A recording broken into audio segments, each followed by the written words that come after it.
भारत सरकारच्या जनगणना 2027 अभियानांतर्गत सुरू असलेल्या घर यादी व घरगणना कामाचा आढावा घेण्यासाठी आयुक्त तथा प्रधान जनगणना अधिकारी डॉक्टर सचिन ओंबासे आणि उपायुक्त तथा शहर जनगणना अधिकारी आशिष लोकरे यांनी विविध चार्जची प्रत्यक्ष पाहणी केली। या पाहणी दरम्यान त्यांनी संबंधित चार्जमधील प्रगणक व पर्यवेक्षकांशी संवाद साधून घरगणना प्रक्रियेदरम्यान येणाऱ्या अडचणी, तांत्रिक समस्या तसेच नागरिकांकडून मिळणाऱ्या सहकार्याची माहिती घेतली। घरगणना प्रक्रिया अचूक, पारदर्शक आणि सुरळीत पार पाडावी यासाठी आवश्यक सूचना देण्यात आल्या। तसेच प्रगणक आणि पर्यवेक्षकांच्या अडचणींचे तात्काळ निराकरण करण्यासाठी संबंधित अधिकाऱ्यांना मार्गदर्शन करण्यात आले। यावेळी डॉक्टर सचिन ओंबासे यांनी जनगणना ही देशाच्या विकास नियोजनासाठी अत्यंत महत्त्वाची प्रक्रिया असल्याचे सांगितले।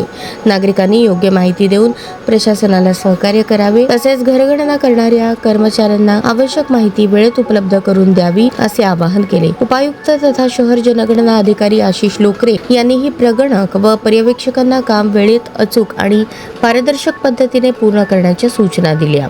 नागरिकांनी कोणताही गैरसमज किंवा भीती न बाळगता प्रशासनास सहकार्य करावे असे त्यांनी स्पष्ट केले। या पाहणी दौऱ्यावेळी चार्ज अधिकारी अविनाश वाघमारे, राघवेंद्र गायधनकर यांच्यासह इतर चार्ज अधिकारी, प्रगणक, पर्यवेक्षक उपस्थित होते।